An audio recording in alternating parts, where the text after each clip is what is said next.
The film opens with an unsettling warning. A zombie plague is sweeping across the land.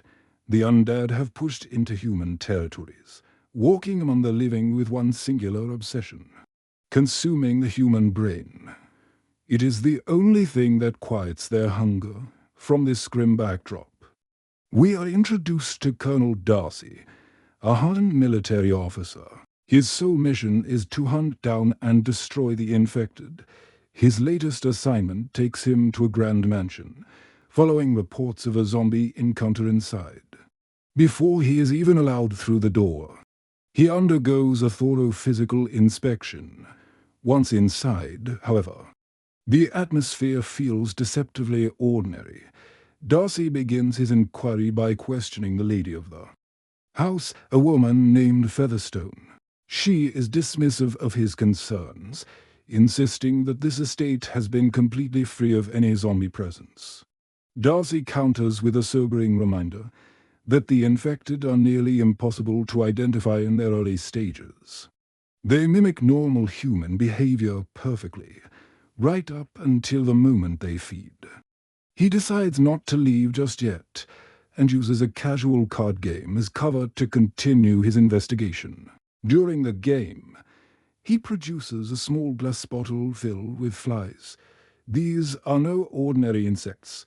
They are drawn exclusively to the dead, or to anyone beginning to turn. The moment Darcy opens the bottle, every fly swarms to a man seated at the table, without hesitation. Darcy kills the man to contain the threat. An examination of the man's hand reveals a fresh bite mark, confirmation that he was already mid-transformation. Darcy presses Featherstone once more, asking if anyone else in the house is infected. She denies it, and Darcy prepares to leave. But the moment he steps out, a servant girl rushes upstairs and opens the door to the princess's chamber. What she finds is horrifying. The king's own daughter has turned into a zombie. Before the girl can raise any alarm, the princess lunges at her, and she too becomes a victim. We are then introduced to Mr. Bennett, a father of 5 exceptional daughters, beyond their striking appearance. All 5 sisters are highly trained in martial arts. Their mother, however, has little patience for their warrior lifestyle, preferring a more conventional path for them. The 5 sisters attend a social gathering, and it is there that the story's central relationships begin to take shape. A wealthy gentleman named Bingley is captivated by the eldest sister, Jane, and invites her to dance. Jane accepts. Her sister Elizabeth, meanwhile, sets her sights on Bingley's companion, none other than Colonel Darcy. He refuses her, and the rejection stings. Elizabeth steps outside to clear her head, only to run into Featherstone, who has now turned into a zombie. Featherstone appears to be trying to warn Elizabeth about something. But before she can utter a word, Darcy arrives and shoots her dead. Moments later, a wave of zombies crashes into the party, sending everyone into a panic. The 5 sisters respond without hesitation. They fall into formation and cut down every zombie in the room, leaving Bingley and Darcy completely stunned. The following day, Jane sets off on horseback to have tea with Bingley. Along the road, she is ambushed by zombies. She fights back with everything she has and manages to kill most of them, but one manages to scratch her. When she next regains consciousness, she finds herself in Bingley's home. In a quiet moment, she releases her fly bottle to test herself, but Elizabeth has followed her and catches each fly before it can land, sparing Jane the humiliation of the test. A doctor confirms the happy news. Jane was not bitten, only scratched. She is perfectly fine. Soon after, the entire Bennett family descends on Bingley's estate to check on Jane. The reunion is warm and joyful, but when Jane and her family eventually depart, Bingley watches them go with a heavy heart. He has fallen for Jane and does not want her to leave. Back home, The family receives a visit from their cousin Colin, who announces his wish to marry Jane. Jane's mother refuses outright.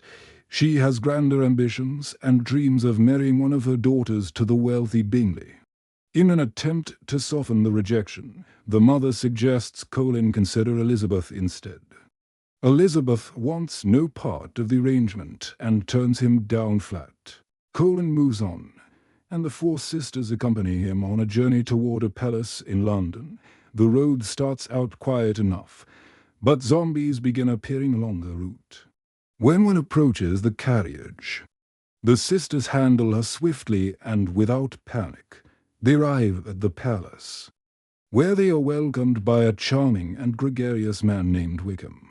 Not long after, Bingley also arrives, and Elizabeth is relieved to see him safe. To celebrate Jane's full recovery, Bingley throws a party. Darcy is present, but visibly ill at ease. Elizabeth notices a particular coldness between Darcy and Wickham and grows curious. She approaches Wickham privately, and he tells her everything. He explains that Darcy is his stepbrother, that they were raised in the same household, but Darcy never accepted him as family. Their father treated Wickham as a lesser son, and after the father fell in battle, Darcy's contempt only hardened. Elizabeth feels genuine sympathy for Wickham. He asks her to join him at Bingley's party, and while she initially declines, she eventually gives in. The party is lively and warm, right up until the moment the zombies break through. In the chaos that follows, Elizabeth's younger sister goes missing. Elizabeth and Bingley rush to find her, but Bingley loses his footing in the dark and tumbles down a staircase, badly injured. The zombies close in on Elizabeth just as Darcy charges in and clears every last one of them single-handedly. He finds Bingley at the bottom of the stairs and, seeing the state he is in, assumes the worst, that he has been bitten. Steeling himself for what must be done, he raises his weapon. Elizabeth stops him just in time and explains that Bingley only fell. Darcy collects himself, carries Bingley to safety, and the two of them depart for England soon after. A letter arrives from Bingley's sister informing Elizabeth that Bingley intends to marry Darcy's sister. Jane refuses to believe it.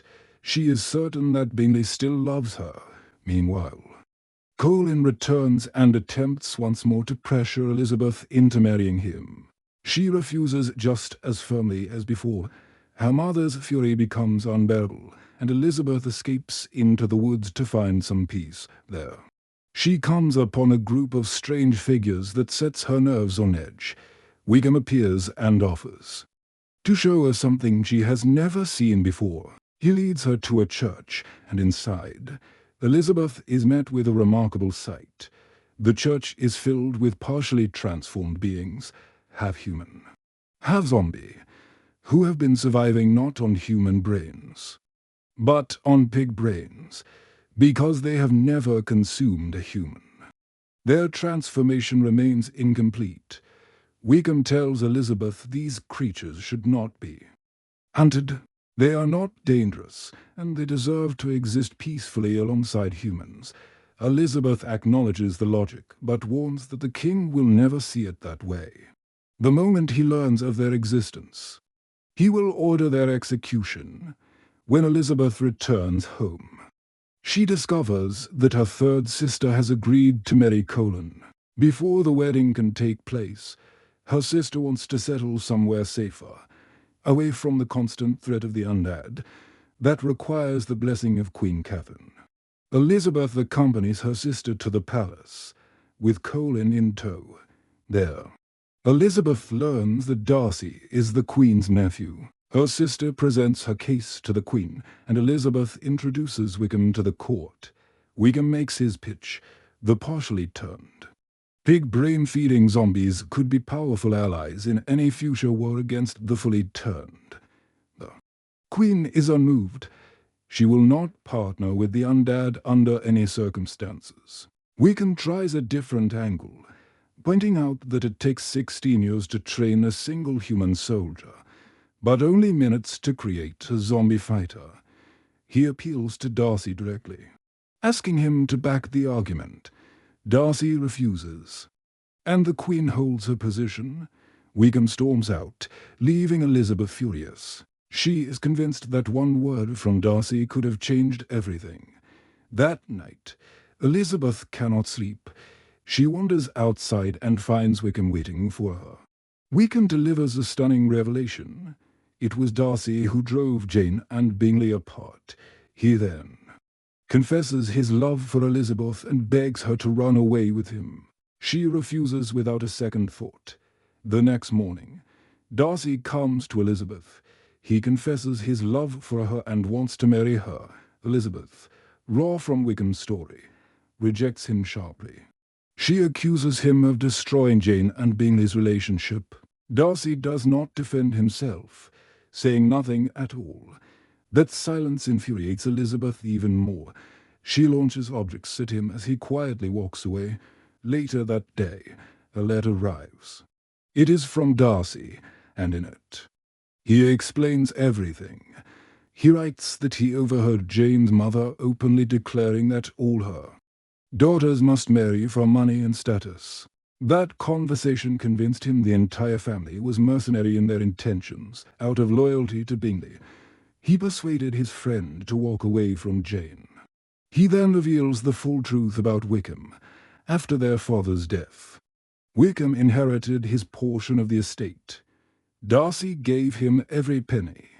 Wickham burned through it all and came back demanding more. When Darcy refused, Wickham hatched a scheme to seduce Darcy's younger sister. Knowing she had inherited her own share of the family fortune, Darcy discovered the plan in time and put a stop to it. Protecting his sister, exposing Wickham's true intentions, reading every word, Elizabeth feels the ground shift beneath her. The man she had admired, trusted, and sympathized with is a fraud. The man she dismissed, resented, and humiliated had been protecting everyone in silence. Darcy had also confessed his love in the letter, but noted that they may never meet again. He has been dispatched to a section of London completely overrun by zombies, with orders to destroy the infestation entirely. But something does not sit right with him. This attack is too structured, too deliberate. Zombies are incapable of strategy. A human mind must be behind it. Elizabeth is still absorbing all of this when her younger sister bursts in with terrifying news. Wickham has abducted their sister and taken her to the zombie church. Elizabeth knows exactly what Wickham is capable of and immediately begins preparing to go after her. Before she can leave, Queen Catherine arrives at the house with armed guards. She has learned of the connection between Darcy and Elizabeth, and demands that Elizabeth swear off all involvement in any royal marriage and stay away from Darcy forever. Elizabeth refuses. The Queen orders her guards to seize her, and a brutal fight breaks out. One of the guards gets Elizabeth by the throat and nearly overpowers her. In the next instant, a heavy stone crushes down and crushes the guard. Queen Catherine watches in disbelief, and then, in a moment of rare admiration, she relents. She releases Elizabeth and gives her leave to go. Elizabeth sets off immediately with her remaining sister by her side. On another front, Bingley is in the thick of a zombie siege, moving to throw a bomb when a zombie lunges at him from behind. Jane appears out of nowhere and cuts the creature down, saving Bingley's life. When he looks up and sees her standing there, the flood of emotion on his face says everything. They have found each other again. Elsewhere, Darcy has been surrounded and is barely holding on. Elizabeth appears and fights her way through to him. He is startled to see her, asking why she came. She tells him about Wickham and her sister. Darcy's expression darkens immediately. He tells her that the church collapsed 5 days ago. Getting inside will be nearly impossible. Elizabeth's heart sinks, but Darcy is already resolved. He will go in alone. Elizabeth will not hear of it. She follows him without another word. They reach what remains of the church, and inside, Darcy comes face to face with Wickham. He demands the release of Elizabeth's sister and offers any sum of money as payment. Wickham does not want money. He wants the watch that belonged to Darcy's father. A final, pointed humiliation. Darcy refuses. Wickham fires at him, but misses. The shot echoes through the ruins, drawing the attention of every zombie in the vicinity. In the scramble that follows, Darcy grabs Elizabeth's sister and pushes her toward safety. Wickham, rather than running, comes back for another round. The two men collide in a vicious fight. Elizabeth reaches the scene just in time to see her sister sprinting to freedom. She calls out to her, but cannot be heard over the noise. She turns and sees an enormous horde of zombies.